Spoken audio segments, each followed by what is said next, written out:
I'm torn about whether I can bring myself to cause the pain I know I'm about to inflict on an innocent party who doesn't deserve what's about to happen in the next half hour or so. However, as I gaze at the large, meticulously framed photograph of me and Dave on our wedding day hanging above the mantel, my tearless eyes reflect the emotional toll of my mostly happy 28-year marriage. Those tears were shed during the internal debate on whether to proceed with this conversation. The verdict is yes, but I'm still resisting the urge to flee. Dave is going to be devastated.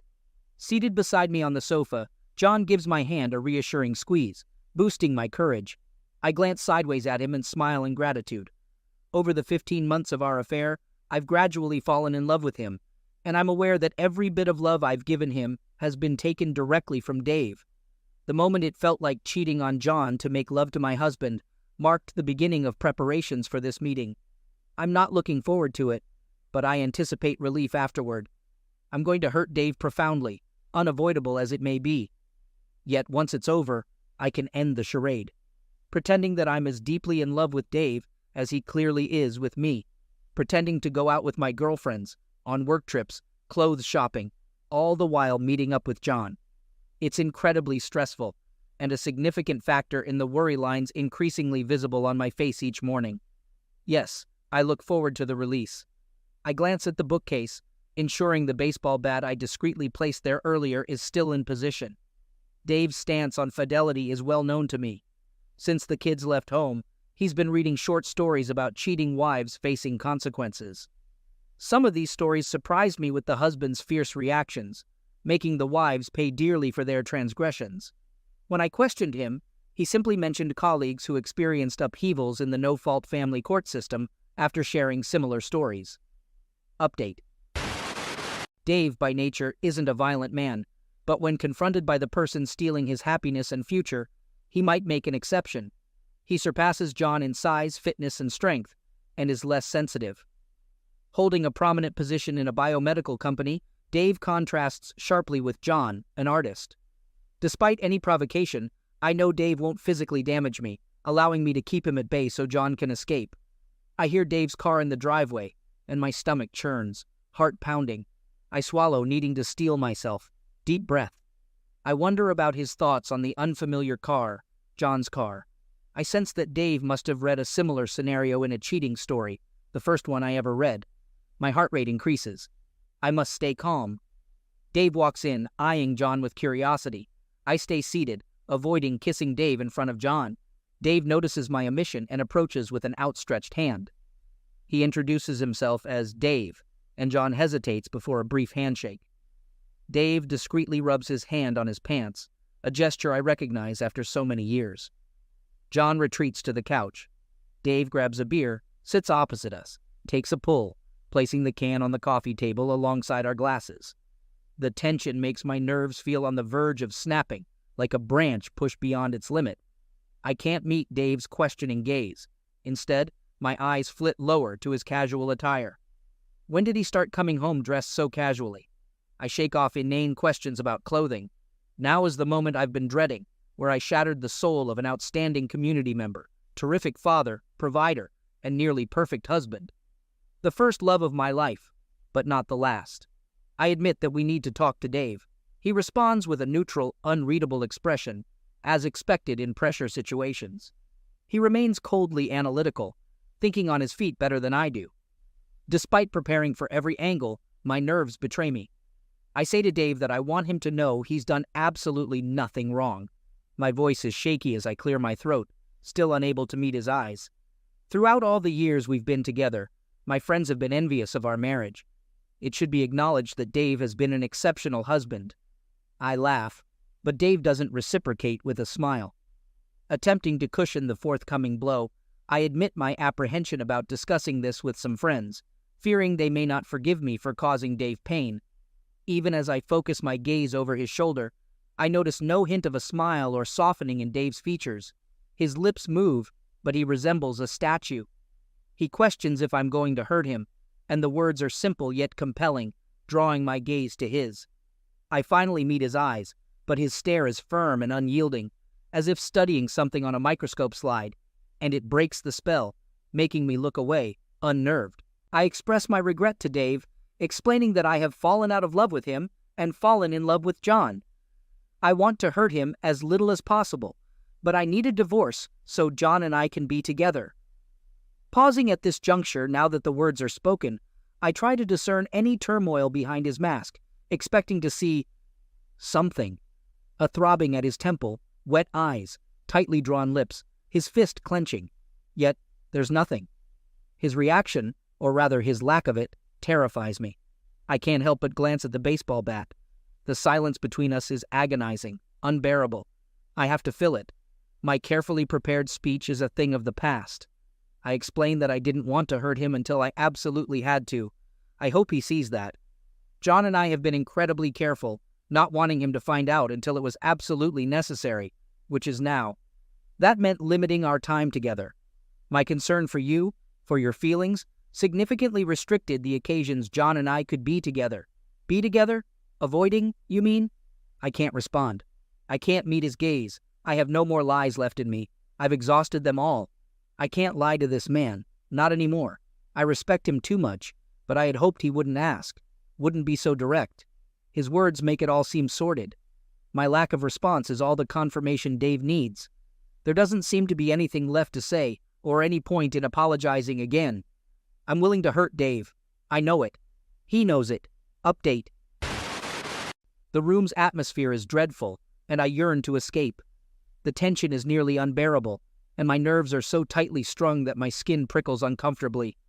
While Dave isn't outwardly screaming in pain, I know him well enough to sense the internal turmoil. Anxiously, I wonder which of my anticipated responses from him will unfold. Regardless, I know it will be terrible. Something must break through for me to start my life with John. For what feels like an eternity, Dave stares at me until he acknowledges, "Okay, Chelsea." My response is automatic and slips out before I can edit it. I question him, asking what he means by okay. I assume he wants a divorce so he can marry the other person. His tone remains patient, his expression bland and neutral. I sit back, too stunned to speak. This isn't one of the expected reactions. Unexpected, out of left field, like a kick. I feel insulted. There are no questions, accusations, raised voice, red face, or tears. After 28 years together, my husband isn't going to spend even 5 minutes questioning me. After months of agonizing over my affair with John and sleepless nights dreading this moment, I've been discarded in under 10 minutes, all without apparent emotion. I realize I need to say something, but I must be careful. I consider how to break through Dave's reserve without losing John. A fine line. I bring up the fact that, after all our years together, he is willing to just walk away. Dave questions why I wouldn't agree to part ways, asserting that I've already emotionally left him. He wonders about the point of fighting and suggests preserving our fond memories by going separate ways. It's an answer, though not the one I was hoping for. Before I can pose another question, Dave continues, anticipating that I have papers for him to sign. Indeed, I have a signed and notarized divorce petition, but it's in John's car.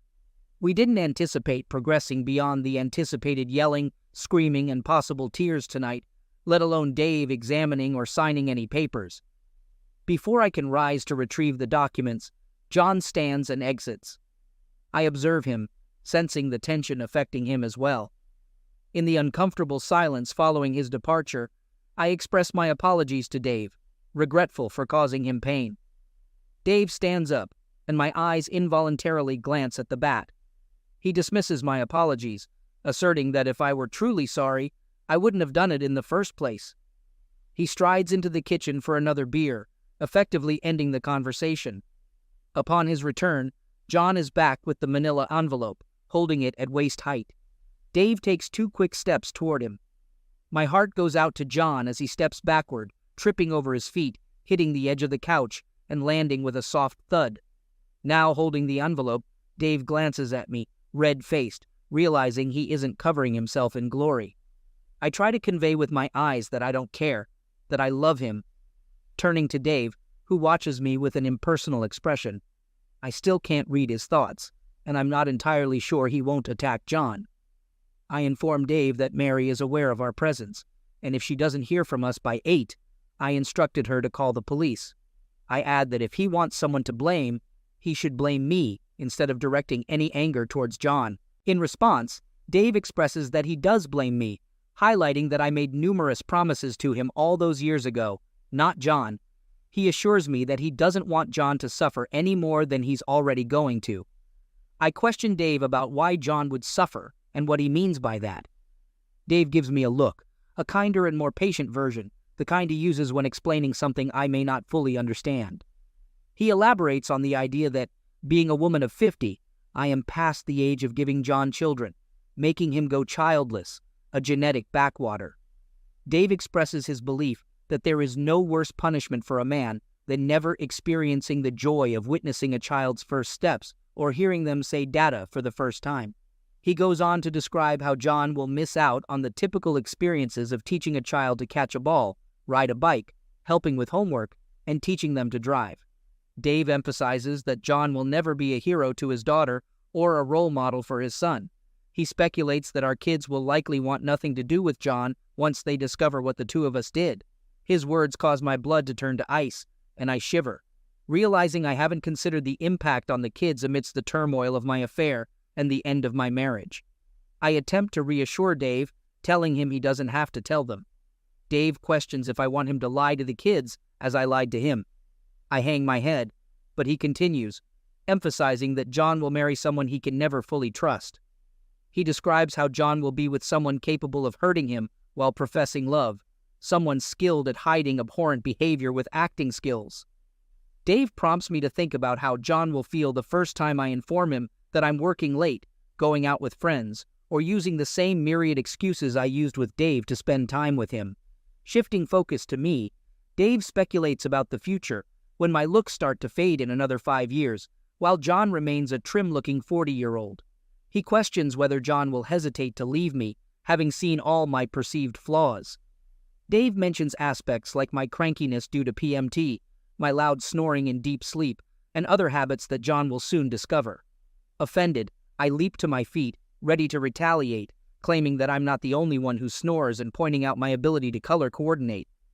I start to list Dave's faults, but a gasp from John stops me. His expression shows that Dave's points are resonating. I realize I need to get John out of here. Dave shrugs while I collapse back onto the couch, shocked and filled with anger and offense. Is this truly what he thinks of me?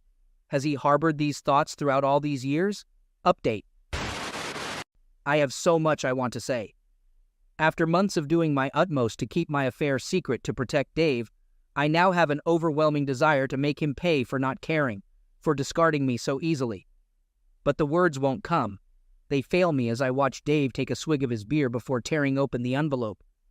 I look down at my hands, avoiding John's gaze, and can only hope he's not looking at me either. Dave mutters about half the value of the house, looking up at me. He disputes the idea, asserting that it was his before he even met me. Dave suggests I might get away with half the bank account, but there may not be as much in there as I think. He acknowledges the likelihood of splitting the difference in our retirement accounts at the date of our separation, but mentions that I won't receive anything until he retires in 17 years. As he reads the rest of the document, he falls silent. I contemplate whether John's love for me can overcome the fact that we won't have the financial stability we thought we'd have, as I had assured him. Dave's words echo in my mind about the difference between an artist and a pizza, using John as a living example. What's the difference between an artist and a pizza? A pizza can feed a family. The silence drags on, feeling interminable. Finally, Dave looks up and comments that everything seems pretty reasonable, except for the house, anticipating that my lawyer will charge me thousands to fight that. He then shifts the focus to the immediate future, wondering what we do now. He suggests I get a lawyer, and he contemplates packing a few things, but I interject, expressing my desire for him to leave right away. Dave considers alternatives, suggesting he could drop my belongings off at John's place next weekend. He plans to change the locks in 2 days, making it impractical for me to return. He mentions that if I miss anything, I can email him. Dave declares that I can have all the pictures off the walls, excluding the ones of the kids, as we'll divide those. He emphasizes his desire for no reminders of me except for the photo of us on the cruise last year, which I can't have. I wonder what is so special about that picture that it's the only one with me that Dave wants to keep. It was taken about 3 months after I'd started my affair with John, when Dave surprised me with a short-notice cruise in the Caribbean. I didn't love John at that stage and still enjoyed sleeping with my husband, so the photo shows a woman smiling after much love. I have no idea why he wants just that one of us. While I'm musing on that, Dave turns directly to John and addresses him for the first time. He inquires about John's current address, initially mentioning 42 Belmont, and then correcting himself, noting that John moved a few months ago to 58 Grevillea. The revelation leaves me shocked. Dave knew about John's new address. Not only that, but he's known for at least 4 months. I grapple with the realization, questioning when and how he found out. We've been so careful, and I can't fathom how I missed any signs. I replay scenes of dinners, closeness moments, gifts, date nights, birthdays, our anniversary, mornings, nights, days, and time with our children. Yet in not one scene could I detect a change in Dave. I look at Dave as if seeing him for the first time. This is the man I have spent my entire adult life with, the man who held my hand and encouraged me while I gave birth to our children, the man who I nursed through influenza, the real one, the one where you can't lift your head off the pillow, who nursed me morning sickness and an emergency, the man I should know as well as the back of my hand, the man I should be in tune with, notice any change in. None. There's been none. I'm sure of it. I stare at him, marveling. A stranger. My husband of 28 years is a stranger to me. I've been thinking myself so clever, so careful, not giving anything away, such a good actress. But Dave is better, so much better. He knew and hid his knowledge from me. How could he? How could he hide it so well? If he truly loves me, he shouldn't have been able to. The thought triggers heat. I don't want to explore the logic of it. Had I truly loved him, would I have been able to hide it so well? But clearly, I didn't hide it so well. Dave knew, had known for months. I look at him, but it's not him from the here and now. It's him from a mere 2 weeks ago. I see him undressing me, gentle, loving, cherishing. A lie. He knew. I think about how hard I'd worked to respond, to hide my guilt, how careful I'd been to ensure my expression was loving and responsive. I contemplate the tears I suppressed, silently apologizing to John while reciprocating, touching, and kissing, pretending I desired to make love. The stress is present, the battle against the urge to flee, to recoil. The shame when my body betrayed my heart and climaxed.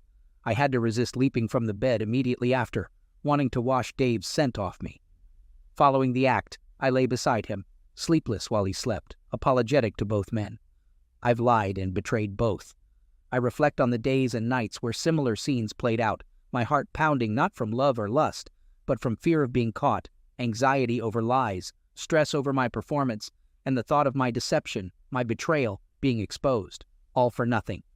Dave had known.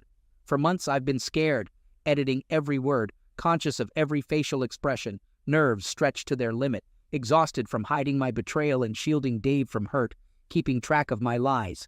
Sleepless, a mental wreck. All for nothing. Did he love me at all? Ever? How long has he been pretending? A month? 4? 15? 28 years? All those things he said to John, all those awful things, what he truly thinks of me. I look at him, and I want to cry. He's dry-eyed.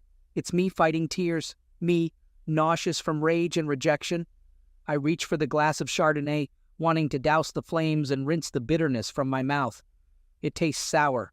Dave removes the glass of wine from my hand, holding John's half-finished glass in the other. He turns and walks toward the kitchen, emphasizing the shift from ours to his kitchen. Over his shoulder, he casually instructs me to hurry, mentioning that John is already at his car. The dismissal is evident, and I turn my head to find that John has indeed left the room. He didn't wait for me, and we won't be walking out together. Update. 4 years later. Closing the magazine, I realize I can't recall a single article or ad. Probably no loss. The content is likely outdated. Checking the dates on the cover, I confirm the magazine is 3 years old. I think to myself, surely a doctor's practice as large and well patronized as this one can afford current magazines, as I return it to the stack and select another. I continue my next round of board flicking, waiting for my name to be called. When I hear Mrs. Smith, I don't react immediately. It takes a repetition for me to startle, feeling a bit foolish. Even after 4 years, I'm not used to being called Mrs. Smith instead of Mrs. Brown. I rise, heft my bag onto my shoulder, and head down the corridor to my doctor's room. The doctor greets me with, "Hello, Mrs. Smith. What can I do for you today?" I explain that I've come to have my implant replaced after 5 years. He acknowledges this, noting it's in my appointment notes, and suggests that I talk to my husband about sharing the responsibility and considering a vasectomy. He smiles, and I return the smile, responding with, "Maybe next time." I keep my face friendly and neutral, but inside I feel smug. My arguments with John about him having a vasectomy have been a battle of wills for months. Why should I continue to chemically poison my body when he can just undergo a simple procedure? It's not even an operation done in a hospital. The good doctor here could perform it, unlike the non-chemical option for me, which would be to have my tubes tied, something I've pointed out to John more than once. During our last argument over the issue, I remembered he'd said he'd had the mumps as a child. I asked him to get his seed fluid tested, thinking I could still have a win in our standoff and go off birth control if the test came up with John having a low seed fluid count. The stubborn guy refused to get tested. But I'm also stubborn, so while still churning over his harsh words, I secretly salvaged some of his seed and sent it off for testing. Oh yes, I stored it correctly. Truly. Turns out John doesn't just have a low seed fluid count. He's sterile. No seed fluid in his seed at all. None. Initially flush with victory, I intended to confront him with the results, but then common sense prevailed. I wanted a happy husband again and not a sparring partner. I wanted lovemaking, not merely the release of attraction. Somewhere I remembered the inconvenience of monthly bleeds. I like not having to deal with menstruation, so a replacement implant it is. After all, it won't be forever. Dr. Jones is saying something, and I totally miss it. I apologize and ask him to repeat. He suggests swapping my implant for the new type of contraceptive implant, explaining that it is rather fantastic. Not only does it offer contraception, but it also records my pulse at regular intervals during the day and comes with a variety of other recording tools we use for diagnostic purposes. So if you come in feeling unwell, all you have to do is pause by one of our scanners and it downloads information, and we can see what's been happening with you internally since your last visit. Real space-age stuff. Wow, I laugh. It sounds like something off Star Trek. What about side effects? I'm not going to end up the size of a barn, am I? Or grow whiskers or something? And is it like Implanon in that most women stop bleeding altogether? No, nothing like that. Less disruptive than Implanon, but with all its benefits such as stopping or at least lessening the heaviness of blood flow. Okay, sounds good. Dr. Jones turns to his monitor and clicks on one of the icons on his home screen. "Oh, what?" he murmurs, rubbing his neck. "What the?" I look at him and then the screen, wondering at his confused tone.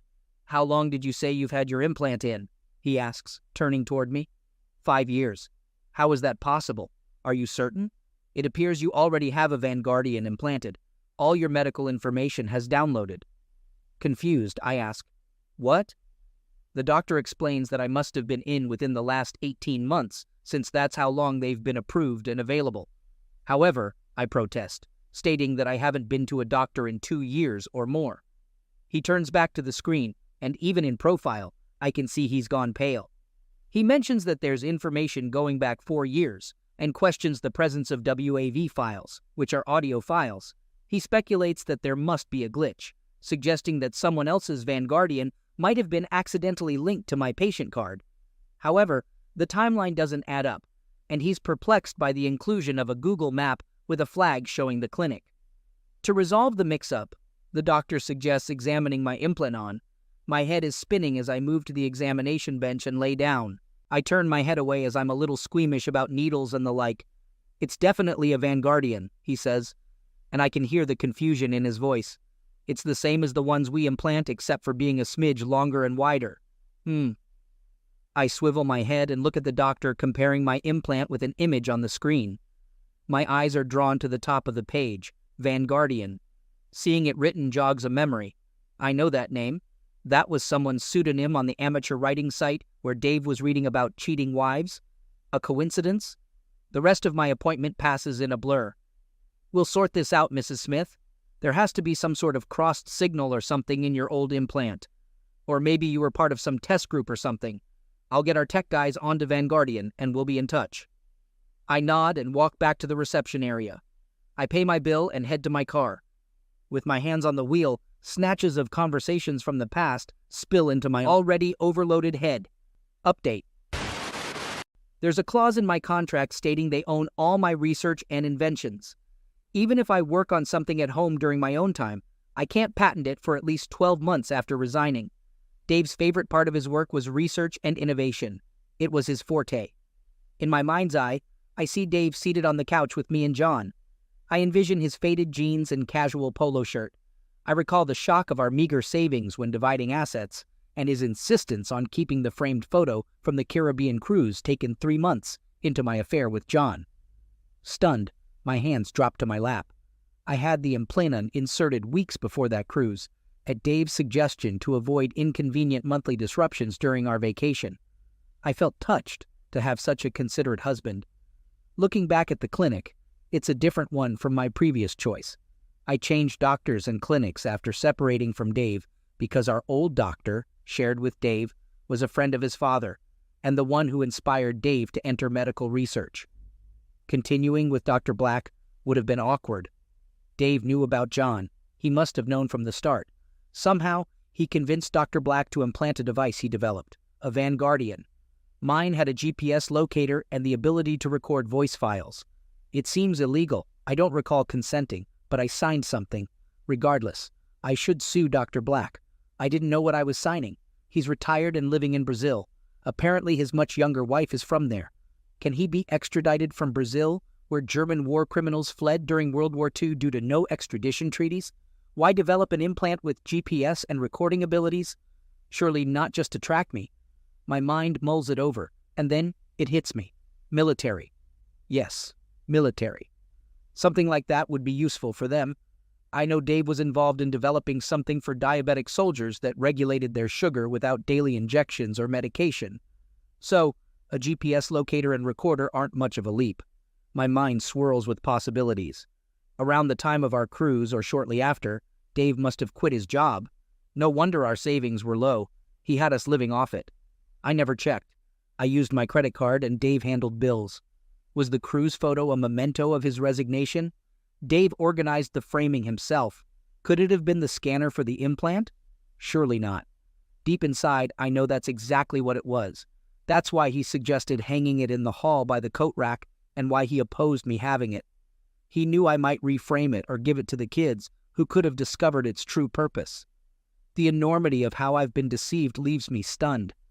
It all appears so unbelievable, like something from a Jason Bourne or James Bond movie, yet my gut insists it's true, all of it. It feels as though there's a vice tightening around my chest, making it hard to breathe. No wonder he didn't seek revenge in the divorce. He had already done it, at least financially. And I can't do anything about it. Dr. Black is likely beyond reach, and Dave, being Dave, probably secured my signature on a consent form. To make matters worse, it's been almost 4 years since Dave and I finalized our divorce. While I'll receive a portion of his retirement funds, I suspect the millions he earns from Vanguardian are funneled through corporations, and I won't see a penny. I touch my arm where the new implant lies. I can't even confide in John. Things are already shaky at home without me revealing how thoroughly my ex-husband deceived me. Now Dave lives in the Algarve, and the kids rave about his beachfront villa, though we rarely talk. In a daze, I pull into the driveway of the small, run-down cottage I share with John. I can't recall the trip home. I hope I didn't run any red lights. The last thing I need on top of today's revelations is a traffic infringement notice. On autopilot, I unlock the door and enter the lounge. John is on the couch. Chelsea, we have to talk. Only then do I notice he's holding hands with a girl who looks no older than 30, but is undeniably pregnant. She doesn't have much time left. 2 glasses of Chardonnay sit on the table in front of them.